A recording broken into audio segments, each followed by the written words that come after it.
Sinyue! Sinyue! Sinyue ngayon, iiwan mo na ba ako at hahanapin si Gushuan? Sinabi mo noon na akong pinakamamahal mo, di ba? Galit ka ba dahil sa Yuge? Tama ba? Patawarin mo ako, pwede ba? Kung ganito ka, hindi ko alam. Oo nga, yung nakatayo sa harap ko ay ang pinakamahal ko. Pero bakit parang inaasahan ko si Gochuan? Sinyue! Sinyue! Ihanda mong kotse. Opo, Miss Jang.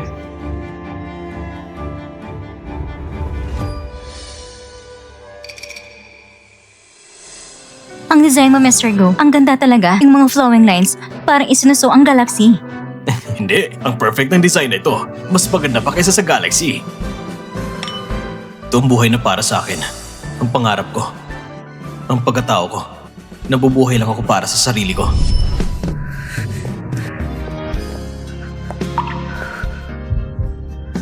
Gochuan.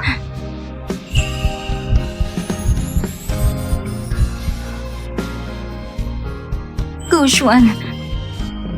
Pinahirapan mo ko, Gochuan. Sinyue, narinig ko na ang bagong henerasyon ng designer ng jewelry makikilahok din. Ginawa mo ito para makapasok sa Yuge? Nagtataka ako kung para ba ito sa akin. Hindi ako tatanggihan ni Jiang Sinyue. Madaming tao dito. Gushuan, maghintay ka na lang. Miss Jiang, matagal na tayong hindi nagkita. Iniiwasan mo ba ako? Miss Jiang, nagbibiro ka ba? Divorce na tayo, kaya may dahilan ako para iwasan ka. Gushuan, hindi ko inaasahan na magkikita pa kita dito. Mukhang okay ka naman pala matapos kayo maghiwalay. Kaya mo makapasok sa mga ganitong klase ng lugar. Maganda bang trabaho mo? Mr. Song, nakainom ka ba ng sobrang alak? Kaya ako nandito kasi nandito ako bilang isang designer. Inanyayahan ako sa isang event. Designer? Hindi kaya pumasok ka lang dahil sa mga espesyal na koneksyon? Shuen, huwag kang magkalat. Paulit-ulit mo akong tinatanggihan. Ngayon pinagtatanggol mo pa siya. Anong masama kung pagsasabihan ko siya? Wala ba akong karapatan? Huwag mo nang gawing mahirap, Gushuan. Gushuan, alam ko na. Tama na, ang mga nangyayari sa inyo. Ayoko nang malaman.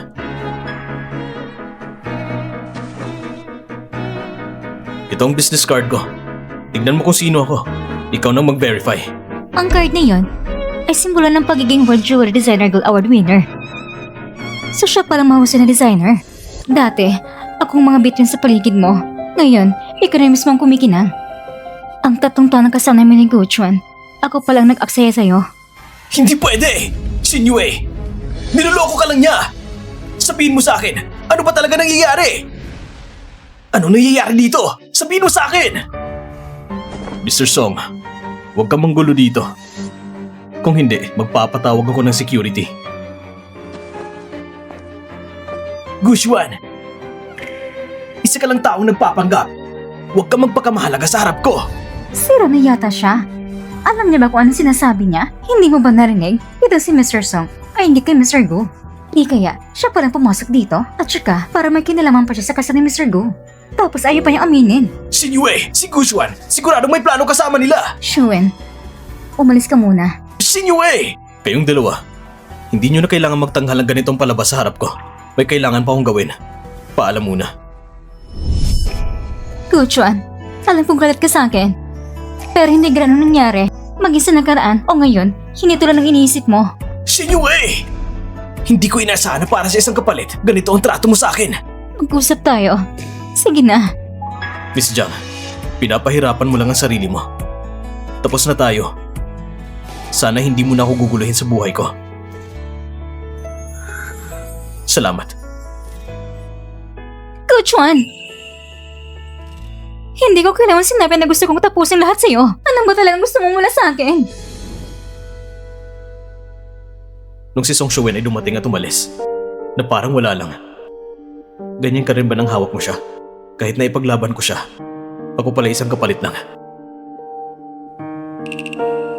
Sinyue, paano siya naging ganito sa'yo? Pasensya na, Shuen. Ngayong gabi, gusto ko munang mag-isa. Jiang Sinyue, pati ako ba pinapaalis mo? Maghintay kayong lahat! Salamat sa lahat ng hirap nyo ngayon. Mag-inom kayo, magpakasaya, mag-enjoy tayo. Pasensya na, aalis muna ako. Ano nangyari sa'yo? Coach Juan! Hindi ko kailangan sinabi na gusto kong tapusin lahat sa'yo. Ano ba talagang gusto mo mula sa akin? May nangyari ba sa akin? Wala naman. Hindi kaya naisip mo naman yung ex-wife mo. Uminom ka na lang. Maglakad-lakad lang ako. Talaga bang hindi mo na siya naiisip? Takshin niyo eh! Nasaan siya? Ibigay mo siya sa akin! Sino siya, Ma? Doon ka sa labas. May iba kang lalaki. Sana hindi na lang kita pinansin. Hindi kita pagkikilaman. Basta patuloy kang malakas. Wala nang bashing. Matatapos din yan.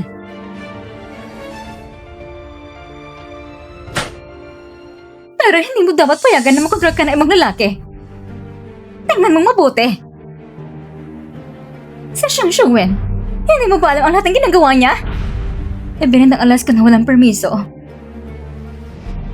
Ginamit ng pangalan ko para manghutang. Paano nangyaring lahat ng ito? Hindi pwede. Peking lahat ng yan. Gusto mo lang maghiwalay kami ni Shuwen. Chen Xingyue. Nawala ka na ba ng bait? Pumunta ka at hanapin si Xiang Shuwen. Pilitin kong gawin na hindi siya makikita sa harap ni Xiang Shuwei. Opo! Wag! Nawala na sa akin si Guxuan. Naparusahan na ako. Bakit hindi mo lang kaya si Shuwen? Isa na siyang gabi. Noong una, iniwan mo si Guxuan dahil sa kanya. Ngayon, ipagpatuloy po ba sila ng ating pamilya para sa kanya? Gusto mo po bang wasagin ang pinaghirapan ng henerasyon ng pamilyang Jiang? Shen Yue, paano mo nagawa to? Shen Yue, ikaw talaga. Ginang!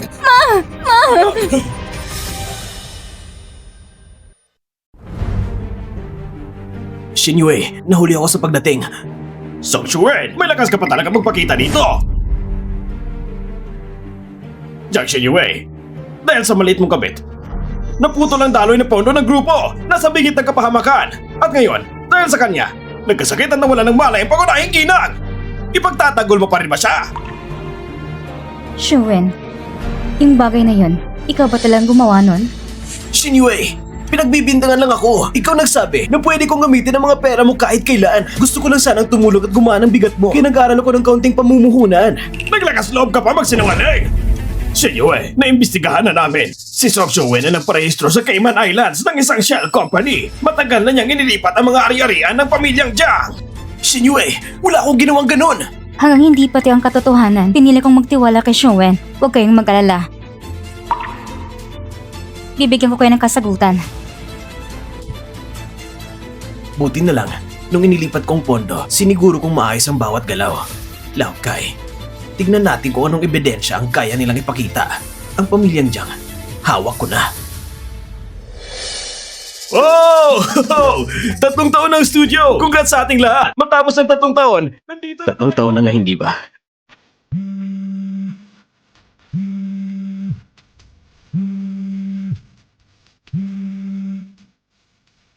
Hello? Hello, Mr. Gu! Sa wakas, nakontak ko na po kayo. Bigla pong naging kritikal ang kalagayan ng pangunahing gina. Yung mga director, lahat sila ay para mga mabagsik na hayop. Ang miss po, nag-iisa lang po siya.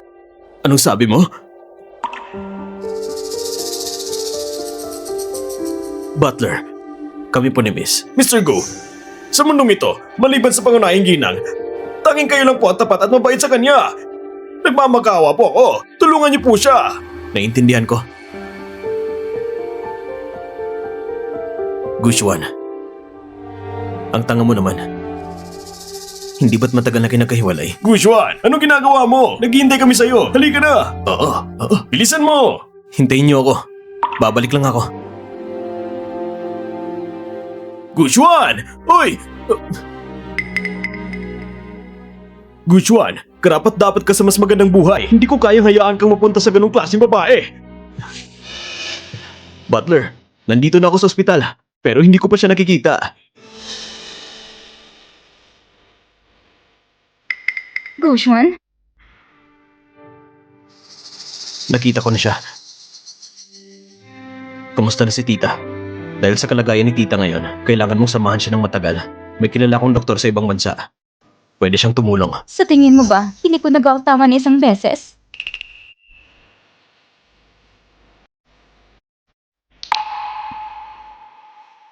Alam ko na, hindi kita pwedeng iwan na mag-isa na makipagkita sa babaeng ito. Paano ka nakarating dito? President Jiang, imbis na mapanggap na kawawa at mag-udyok ng gulo sa ex-husband, hindi ba't mas mabuti kung isipin mo na mabuti kung paano mo susolusyonan ng gulo ngayon? Anong ibig mong sabihin? Boning, nasa kama pa si tita. Anong pinagsasabi mo? Hindi ba't hindi mo talaga iniisip na matutulungan mo siya, di ba? Paano ka tinato ng tita mo dati? Nakalimutan mo na ba? O baka naman, gusto mo lang maging kapalit ni Song Shuwen? Gushwan, si Shuwen, hindi naman. Ano siya? Wala siyang kinalaman. Walang ibang tumutulong sa kanya. Kaya kailangan niyang pag-aalaga mo. Kaya't kailangan mong isakripisyo ang nararamdaman ni Gushwan. Boning, tumahimik ka na. Pumunta ako dito para kay Tita Jiang. Bakit ba kayo? Laging kita magseta tungkol sa kanya. Si Shuwen, di ba siya? Iba siya? Ipapakita ko sa iyo ang tinatawag mong minamahal mo sa buhay mo. Kung ano ba talagang pagkakaiba. Ginawa niya ito sa iyong likuran. Nagpapasya siya ng mayamang babae sa yate. Ginagawa niya ito sa likuran mo. Alam mo ba na may kasama na siyang iba? Ito bang tinatawag mo na iba siya? Hindi pwede. Hindi pwede. Mahal na mahal ko siya. 6 na taon na. Dati, ang kaligayahan mo ay para sa kanya. Ngayon, ang kalungkutan mo ay para sa kanya.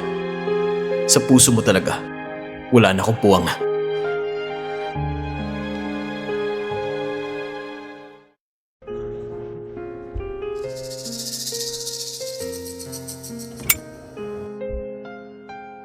Kung hindi ko sa'yo sinabi ang katotohanan, baka naman pumunta ka na naman sa kanya at magbalikan kayo. Tapos magsimula ulit sa simula. Hindi mangyayari yan. Nung umalis ako 3 taon nang nakaraan, nagawa ko na magdesisyon. Sana nga. Pero ang iyong kalungkutan, hindi naman ito nagsisinungaling. Tara na.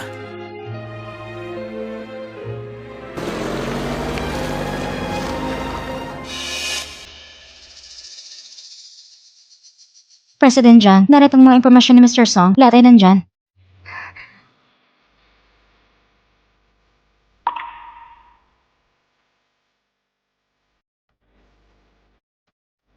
Peke ang pinagmulan niya. Peke rin sikin ng ina niya.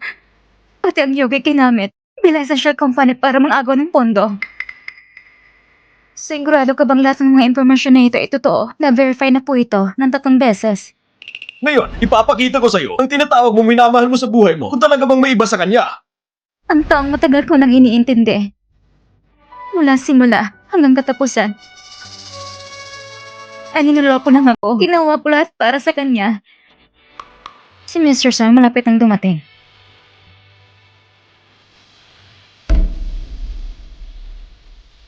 Shinyue, tinawag mo ko dito.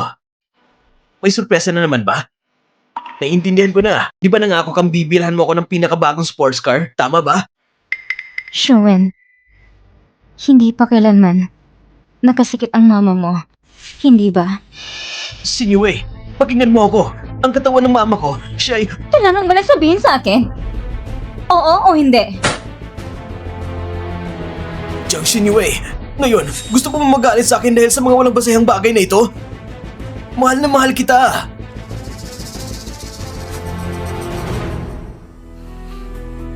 Si Jiang Shinyue, isang maliit na tanga. Napapaliw na siya. Sinabi ko na kailangan ni mama ng bone marrow transplant at agad niyang tinanggap. Kung pera, ibibigay niya. Kung tao, ibibigay niya. Kukunin ko ang buhay niya at siya'y buong pusong susunod. Tama na. Baby, maghintay ka na lang. Pagkatapos ng ilang panahon, ililipat ko lahat ng pera ng Jiang. Pupunta tayo sa Maldives para magsaya. Shinyue, pakinggan mo ako. Hindi ako yan. Imposibleng ako yan. May gusto magtanim ng kasinungalingan laban sa akin. Bakit ka naman pangas ng Shuwen? Bakit mo ko patuloy na niloloko? Lahat ng sakripisyo ko para sa'yo. Anong halaga nun? Oo. Niloko kita. Anong masama doon? Jiang Shinyue, bawat araw, malamig ka. Parang kahoy. Kung hindi dahil sa kaunting pera mo, sino pa magpapanggap para sa'yo? Kung may dapat sisihin, kasalanan mo yun kasi tanga ka. Bilog lang ang daliri ko. Tinutukso na kita. Basta't magpapanggap ako ng kaunting inis, agad kang lalapit sa akin at pupunta ka sa tabi ko. Iiwan ang asawa mo. Para sa akin, isa ka lang aso ko na laging nandyan kapag tinatawag. Naiintindihan mo ba? Song Shuwen!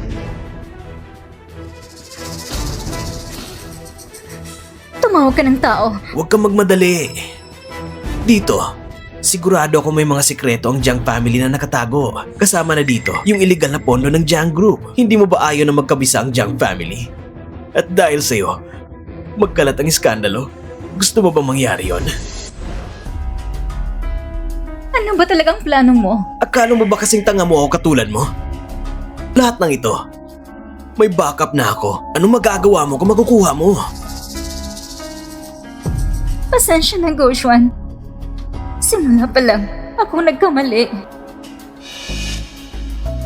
Kung may mangyari sa akin, lahat ng Jiang family dapat magbayad kasama ko, Jiang Xinyu. Hawak ko na ang buhay mo. Wala kang takas.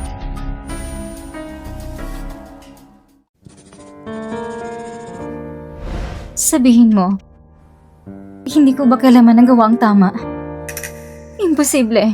Imposible to. Sobrang mahal ko siya.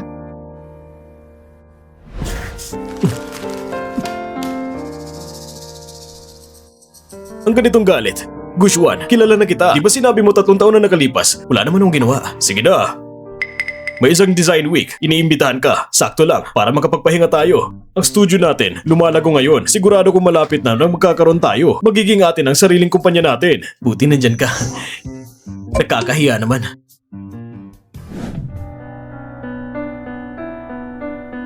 Patuloy pa rin bumabagsak ang stocks. Hinahabol na tayo ng Swiss bank. Changsong, ano bang plano mo? Hindi ka pa rin ba nagigising sa maliit mong kabit? Nung huling beses, sinabi mong may sagot ka na. Nasaan ang sagot? President Jiang, si Song Shuen, ibinulag ang lahat ng mga dumi ng grupo. Ibinigay ito sa maraming media outlets. Kahapon, ginamit ang pangalan mo. At nilipat ang huling pondo ng kumpanya, 200 milyon yuan. Nasaan siya ngayon? Ang huling nagkitang impormasyon ay pumunta siya sa airport. Pero ang kanyang mga detalye sa pagrehistro ay tinanggal na pumunta siya sa ibang bansa. Ngayon, hanggang dito na lang. Wala nang mas magandang solusyon kundi mag-acquire tayo. Wala nang ibang option. Ang proposal ko ay agad na tanggalin si Jiang Xinyu bilang presidente ng kumpanya. Ang board of directors na ang mamamahala sa natitirang bahagi ng kita. Yun lang. Kayo nang bahala. Mag-ingat kayo. Sa ngayon ako! Hindi pwede. Ang kumpanyang ito ay pag-aari ng aming pamilya Jiang. 3 henerasyon ng aming mga ninuno. May paraan pa. Sigurado may iba pang paraan. Xinyu, saan ka pupunta? Talaga namang itong maliit na babae. Huwag na natin siyang alalahanin. Magpatuloy na tayo.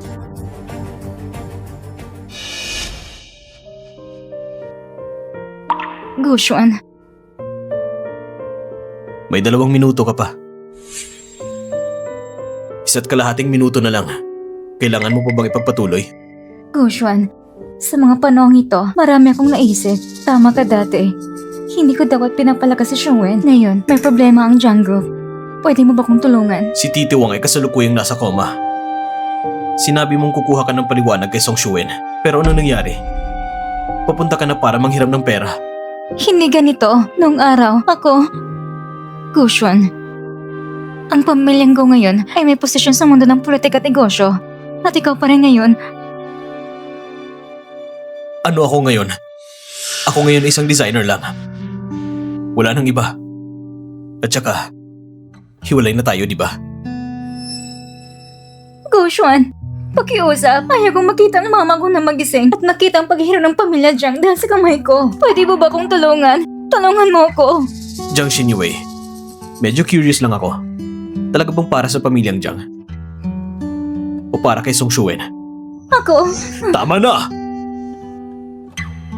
Jiang Xinyu, tulad ng sinabi mo dati, ng kasal natin ay isang kasunduan lang. At saka, hiwalay na tayo.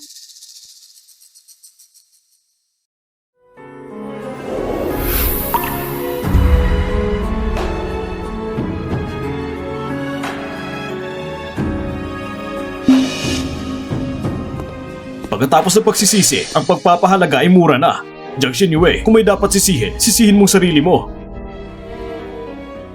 Nakabili na ako ng ticket para sa Jewelry Design Week. Pagkatapos, makakapagpahinga na tayo. Salamat. Tara na. Dati, ako, meron akong napakahalagang kayamanan. Pero inaldas ko lang ang lahat. Ito ang pakiramdam mo noon. Talagang napakasakit. Ang Chinese na designer na si Gushwan muling nangwagi ng pandaigdigang parangal. Ang kanyang brand ay may halagang lampas ng 10 bilyon. Mr. Gu, ikaw ang kinikilalang isa sa pinakamainit at pinakasikat na jewelry designer sa mundo. Ano pang susunod yung plano? Magtatag ng kumpanya, palawakin ang merkado at maging inspirasyon sa mga maraming kabataang mahilig sa industriyang ito. Kung ganon, ano pong pinakamalaking sikreto ninyo sa mabilis sa tagumpay na ito?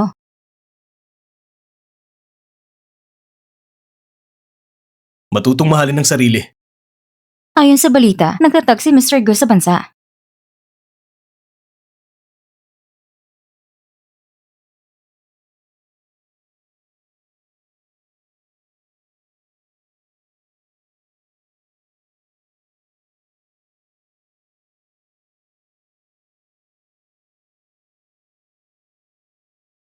Miss Jiang. Dumating na ang mga tao mula sa bangko. Sabi ng bangko, kung hindi pa rin mababayaran ng utang, sisimulan na raw nilang proseso ng auction sa mga nakasanglang ari-arian. Naintindihan ko.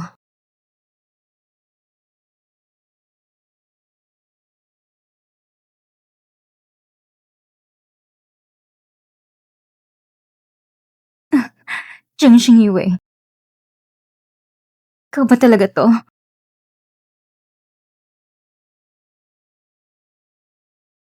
Shinyue, nagpasya ng board of directors na tatanggalin ka na sa pwesto bilang chairman sa susunod na linggo. Nakita kitang lumaki. Pero sa pagkakataong ito, sumusobra ka na. Mag-ingat ka na lang sa hinaharap.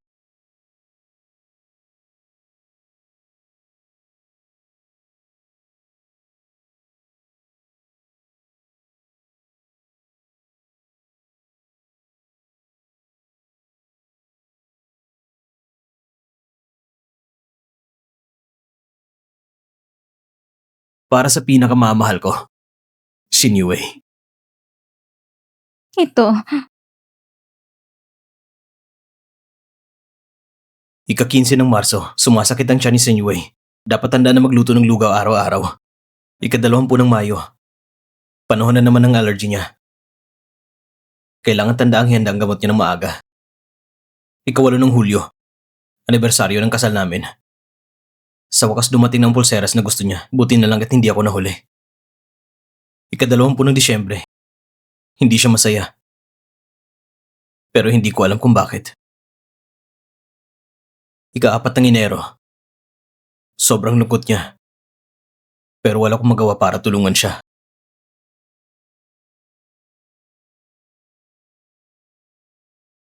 Xinyu, bukas ng karawan mo.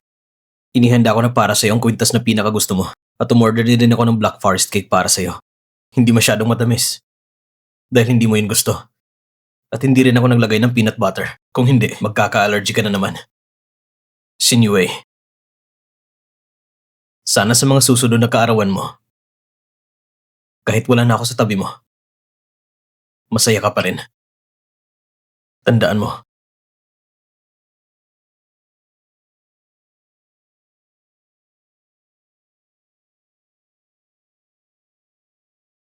si Gochuan, Charitable Foundation, sa ngayon ay nakatulong na sa Dangdang Chinese na batang negosyante na matupad ng kanilang mga pangarap.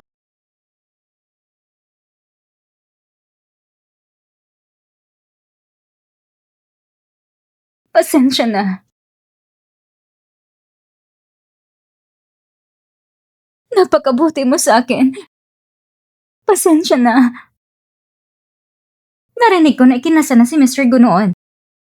Makakaapekto bang karanasang ito sa inyong magiging karera sa hinaharap? Siyempre may epekto. Kahit papano, itinuro sa akin ang kasal na yun na huwag kailan maisukong sarili para sa kahit sino.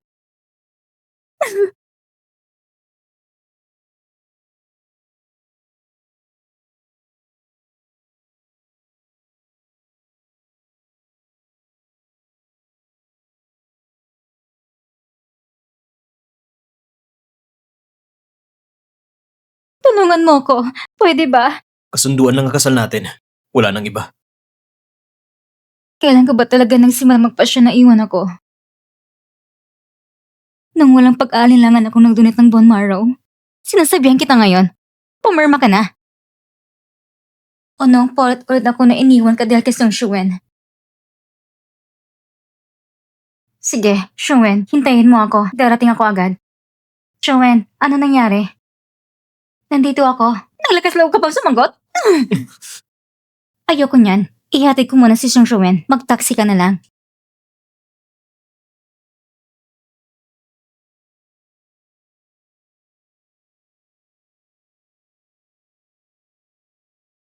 Ngayon ko lang napagtanto na ang pinakamasakit sa mundo ay hindi masayang ang lahat ng pinaghirapan.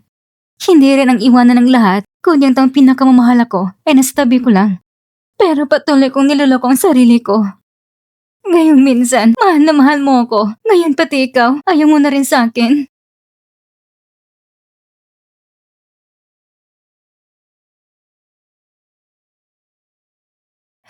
Hello, Miss Jiang. Biglang lumalang kalagayan ng iyong ina. Sa ngayon, hindi magandang kayong kondisyon. Ano? Ma! Bawal pong pumasok. Kumusta na siya? Huwag kang mag-alala, Miss Jiang. Gagawin ang lahat aming makakaya para maaligtas ang ina mo.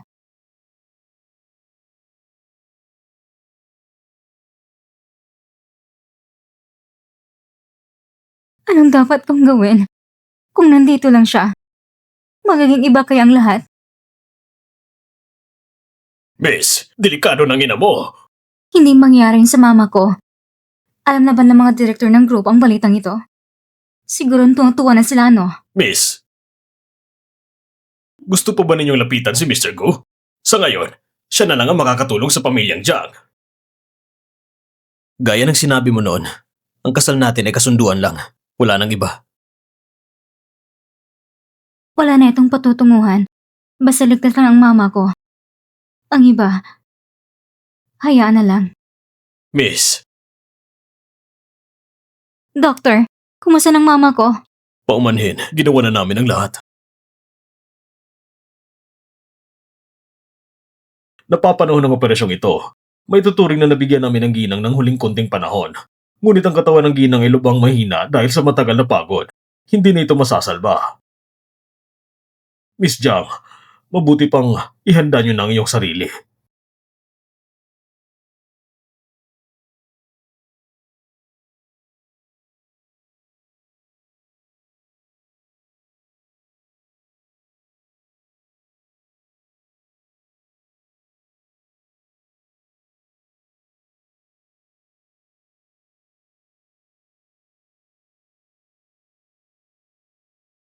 Talagang kinararangal kong makilala ka ngayon.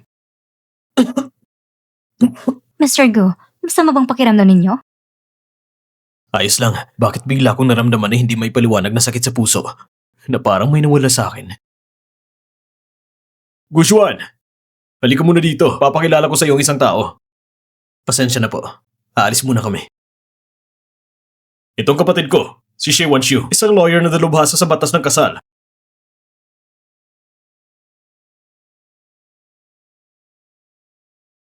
At sa proteksyon ng mga karapatan ng mga nasa lihado. Hindi ba parang swak na swak kayo? Sige na, magpakilala na kayo. Mr. Go, matagal lang kitang naririnig. Nakita kong mga designs mo. Ang pakiramdam ng pagkabasag na muling nabuhay mula sa kawalan ng pag-asa ay talagang labis na tumimo sa akin. Napakahusay.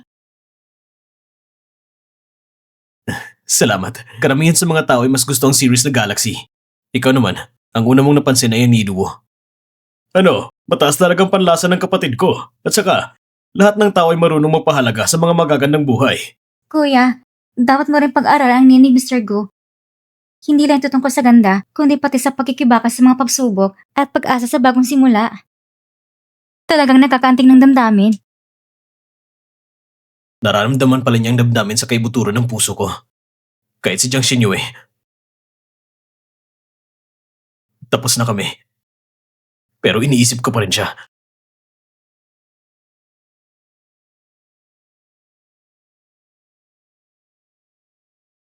Mr. Go, Pasensya na. ako si Xie Wanshu. Sa hinaharap, naway magtulungan tayo. Sana sa pagkakataong ito ay tuluyan na makamove on si Gushwan. Ako si Gushwan. Ikinalulugod kong makilala ka.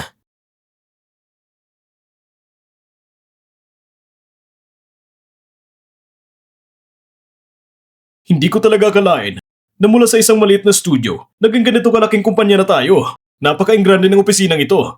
Gushwan, sa'yo na lang ito sa hinaharap. Boning, sa pagkakaalala ko, mas malaki pa yata ang opisina mo kaysa sa akin. Oo nga kuya, naalala ko pa, ikaw ang unang puwi ng pinakamalaki. Magkasama nating itinatag ang Tiansheng. Bakit pa natin paghiwalayin ang sayo at sa akin? Wanshu, magkapatid naman tayo ah. Bakit parang kumakampi ka pa sa iba? Totoo naman kasi. Bakit? Bawal bang sabihin? Ito na talaga ang buhay na para sa akin. Pero, bakit pakiramdam ko na may kulang pa rin?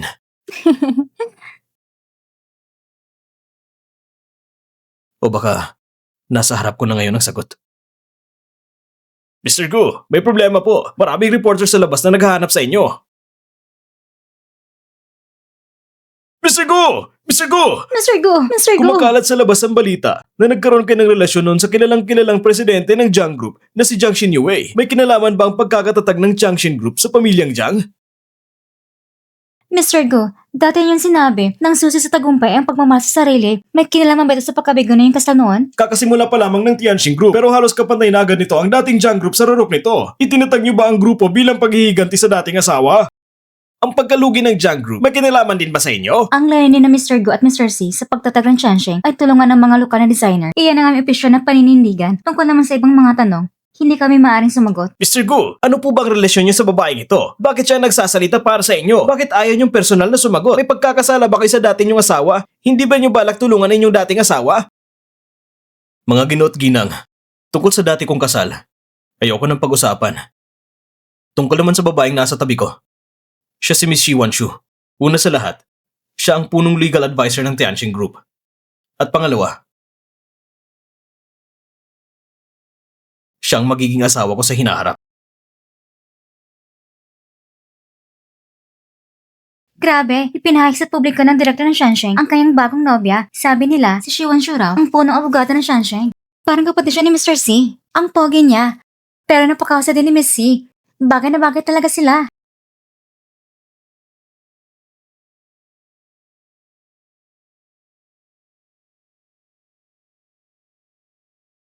Shen Yue. Ma, gising ka na? Kumusta ka? Ang laki ng ipinayat mo. Nagtiis ka ba ng husto? Hindi, ma. Huwag ka munang magsalita. Magpahinga ka muna. Sabi ng doktor, gagaling ka rin agad. Masalam ko ang sarili kong katawan. Noong nasa koma ako, ang mga nangyari noon, paulit-ulit na lumilitaw sa isipan ko. Iniisip ko, noon, masyado ba kitang pinagkikpitan? Hindi, ma. Napakabuti mo sa akin. Ako nagbigay sa'yo ng pagkabigo. Huwag kang matakot. Ikaw, mahalin mo ang sarili mo. Ikaw, hindi ka nag-iisa.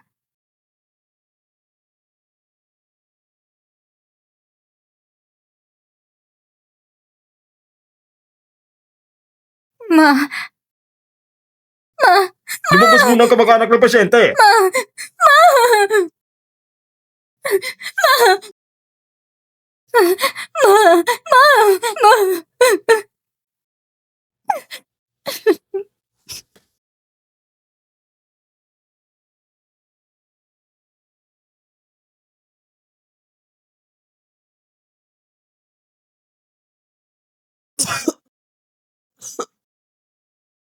Bakit ganito ang dugo?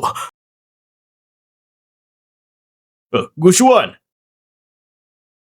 May magandang balita ako sa'yo. Ang Tianjin natin ay nakakuha ng panibagong round ng pondo. Kapag may ilan pang round, madali na tayong makaka-IPO. Ikaw na magiging malaking boss. Talaga? Ang galing naman. Guchuan, ano nangyari sa'yo? Ang pangit ng kulay ng mukha mo. Masama ang pakiramdam mo? Ganun ba? Hindi naman siguro. Baka sa pagod lang nitong mga nakaraan. Pero ayos lang. Nung nag-aaral pa siya, malakas talagang katawan niya. Sobrang tibay. Ano pa bang pwede mangyari sa kanya?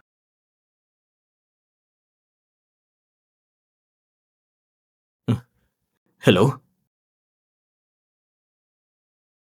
Anong sabi mo? Sige. Papunta na ako.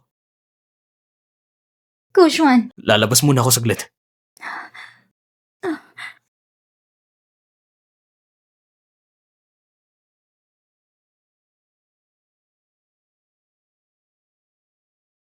Kuya, ang katawan ni Coach Juan, may problema ba talaga?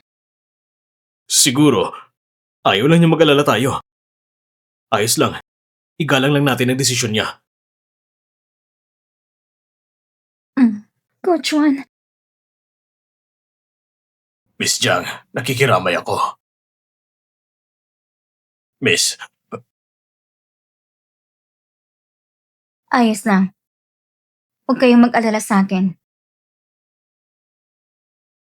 Dapat nga maging masaya tayo. Ang mama ko mula ngayon, hindi na kailangang magpagkapagod. Mabuti na rin yun.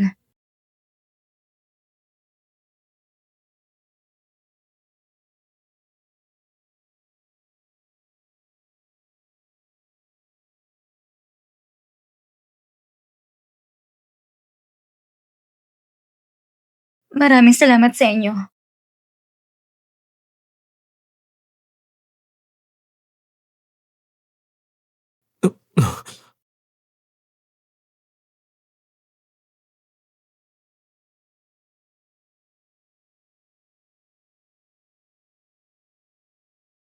Shinyue, Ikaw nagsabi sa kanya, kayo ni Mr. Gu, mag-asawa rin naman kayo noon. sa puso niya.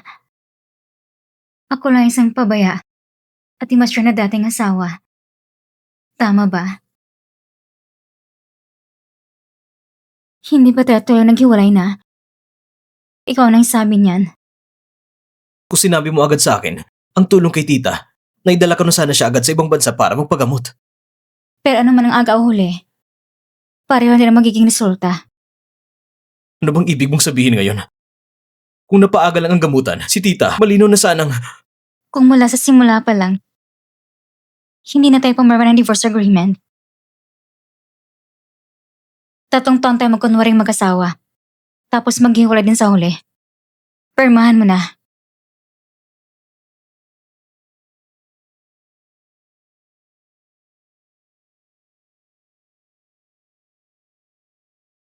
Jiang Shinyue, nagsisisi ka na ba sa pinili mo noon?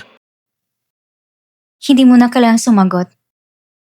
Goshuan, natanggap ko ng parusang nararapat sa akin.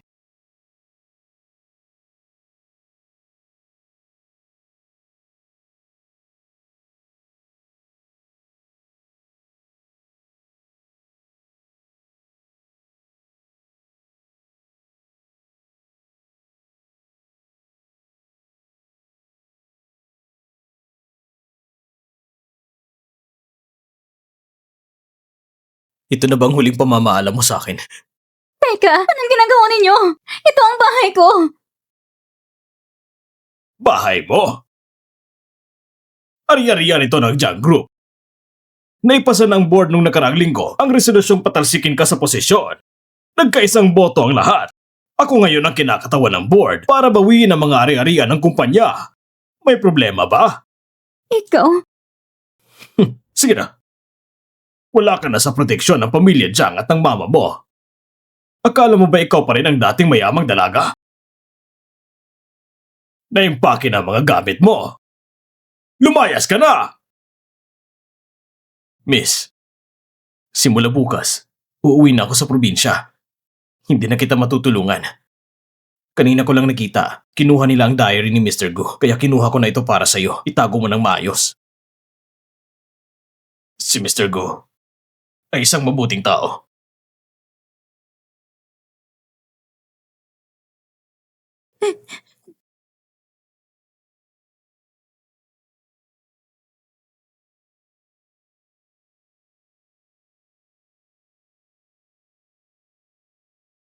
Mula ngayon, papalagan ko ng mabuti ang sarili ko. Tulad niya. Ayaw kong kalimutan ang sarili. Hindi mo na kailangang sagutin ako. Goshuan, natanggap ko ng parusang nararapat sa akin.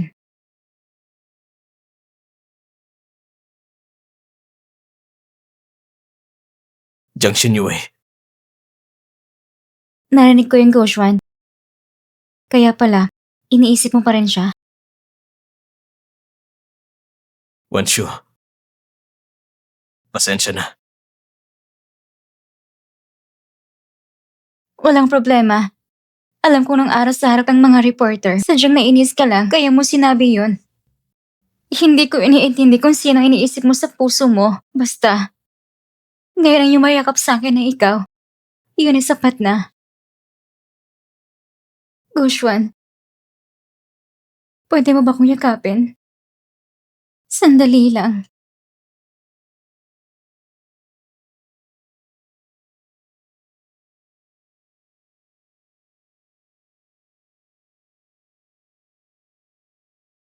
Huwag mo kong iwan. Ako ang asawa mo. Bakit naman kita iiwan?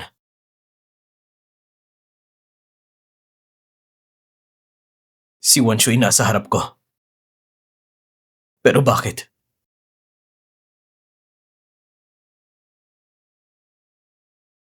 Naintindihan ko na. Naintindihan ko na.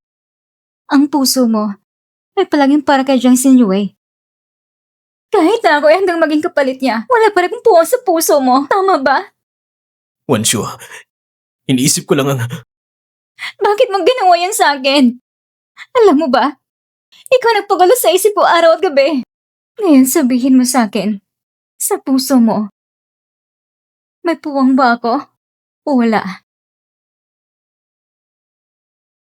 Ipapaalam ko sa'yo ngayon. Permahan mo agad ito. Tungkol naman dito. Mukhang maganda sa labas, pero wala talagang silbi. Hindi ko kailangan yan.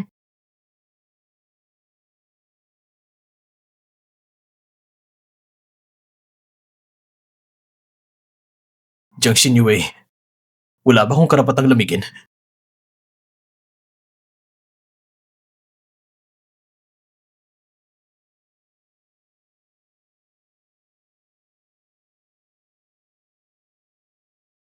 Teka, tinanggap mo ng pera, pero tungkol sa sinabi ni Shuin kanina, hindi pa tapos.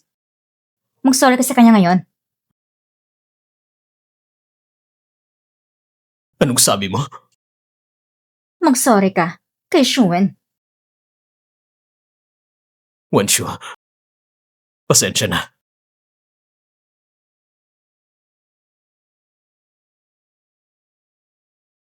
Saan ka pupunta? Malapit na kayo maging pamilya. Bitawan mo ako. Gushwan! Ano ka ba? Ipinagkatiwala ko sa si Wanshu para alagaan mo siya na mabuti, hindi para saktan mo siya. Alam ko. Pasensya na. Gushwan, hindi ko iniintindi kung anong nasa puso mo, pero ipinahayag mo na sa buong mundo na si Wanshu ang girlfriend mo. Kung isa ka talagang lalaki, tratuhin mo siya ng mabuti.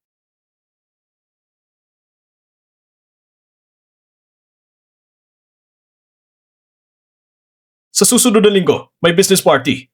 Ito ay sa overseas. Ito ang pinakamalaking partner natin. Gaganapin ito sa Wansin Chamber. Naiintindihan ko.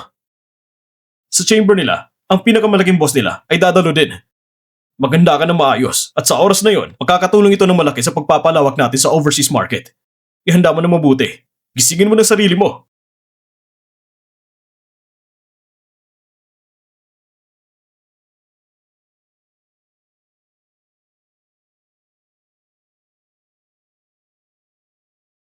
Sa huli, lahat ay bumabalik sa simula.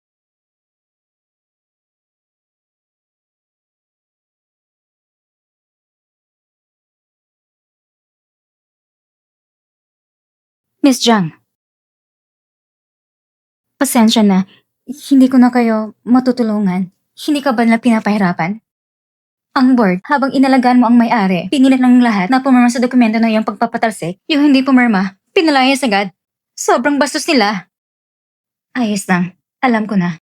Pero Miss Jiang, ganun kalalim damdamin mo sa grupo at titinan mo lang ba na gumagawa sila ng ganyang kalokohan? Ano pa bang karapat dapat mong sisihin sa kanila? Miss Jiang,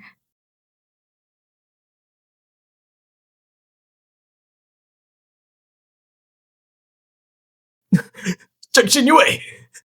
Miss Jiang! Miss Jiang, patawarin mo ako! Bigyan mo ako ng buhay! ano ba talaga ito?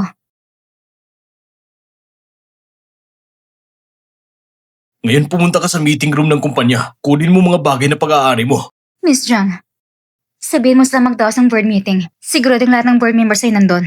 Naintindihan ko po. Punta na. Ano man ang mangyari, kailangan nating maboycott ang mga bagay ni Mama. Jiang Xinyue, bakit mo kami dinala dito ngayon? Ano bang intensyon mo?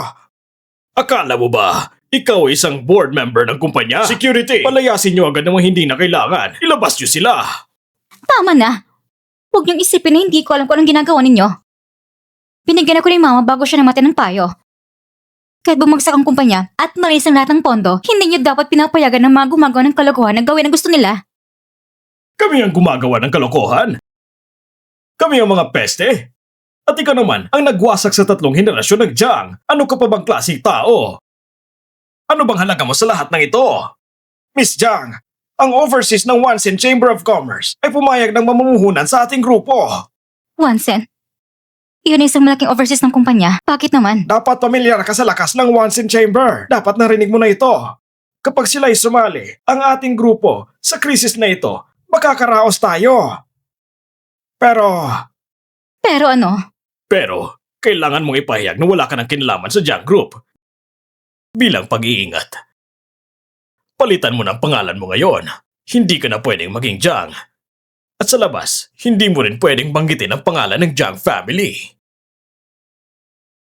Hindi ba niyo gustong sakupin ang pinagpagura ng Jiang family? Jiang Xinyue.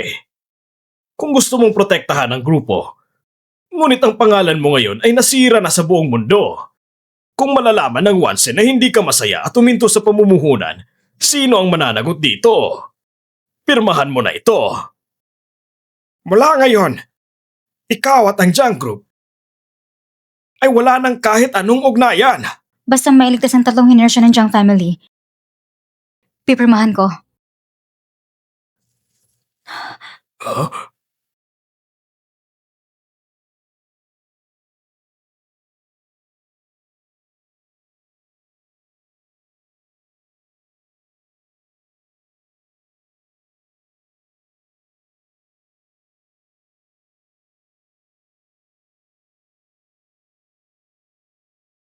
Jiang Xinyue, sa wakas nahanap na kita. Ikaw,